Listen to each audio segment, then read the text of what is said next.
এটা দিয়েই চলবে বুলেট ট্রেন। হ্যাঁ গাইস, ঠিকই শুনছো তোমরা, এই ব্রিজটার উপর দিয়েই চলবে বুলেট ট্রেন। তো চলো তোমাদেরকে ভিডিওতে শুরু থেকে সম্পূর্ণ কথাগুলো বলি। তো গাইস, এদিকটা হচ্ছে আহমেদাবাদ আর এদিকটা হচ্ছে মুম্বাই। এখন আমি ব্রিজের উপর থেকে দাঁড়িয়ে তোমাদেরকে এগুলো দেখাচ্ছি। গাইস, ব্রিজের উপরে এরকমটা একটা ভিউ দেখতে পাবে তোমরা, অনেকটাই সুন্দর লাগছে। বুলেট ট্রেনটা এটার উপর দিয়েই চলবে। তো আমাদের ভারতে প্রথমবার শুরু হতে চলেছে মুম্বাই থেকে আহমেদাবাদ, মানে গুজরাটের আহমেদাবাদ থেকে মুম্বাই পর্যন্ত। চলো তাহলে তোমাদেরকে দেখাই রাতের বেলা কি কি কাজ হয় এখানে আর কি কি কাজ করি আমরা। তো এই ছেলেগুলো বসে আছে কাজ করার জন্য, আর এদিকটা কিছু লোক আছে যেগুলো ঘুমিয়ে গেছে, তাদের ঘুম লাগছে তার জন্য।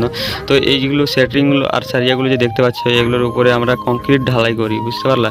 তো গাইজ এরকম করতে করতে তাহলে সকাল হয়ে গেল আমাদের কাজ করতে করতে। তারপরে গাইজ ঢালাই না আসার কারণে আমাদের কাজটা বন্ধ হয়ে যায় 1 ঘন্টা। তো আমরা 1 ঘন্টা অপেক্ষা করলাম, তারপরে আবার শুরু হয়ে গেল আমাদের কাজটা। তো ফাইনালি গাইজ কাজ করতে করতে সকাল হয়ে গেল। তো তোমাদেরকে দেখাবো এই সকালের ভিউ। ভাইটা খুব ভাইবাটার মারতে মারতে এনজয় নিচ্ছে। তো এই মতো করতে করতে আমাদের কাজটা পুরোটাই ফাইনাল হয়ে গেল। তো গাইজ আমাদের কাজটা আজকের মতো এখান থেকেই শেষ। তো তোমাদেরকে দেখাই উপরের ভিউটা, ব্রিজ থেকে যে দৃশ্যটা দেখতে ভালো লাগে সেই দৃশ্যটা তোমাদেরকে দেখাচ্ছি। জঙ্গলগুলো দেখতে পাচ্ছ, এই জঙ্গলগুলো দিয়েই বানানো আছে ব্রিজটা। এটা দিয়ে হেঁটে গেলে একবার চলে যাবে মুম্বাই।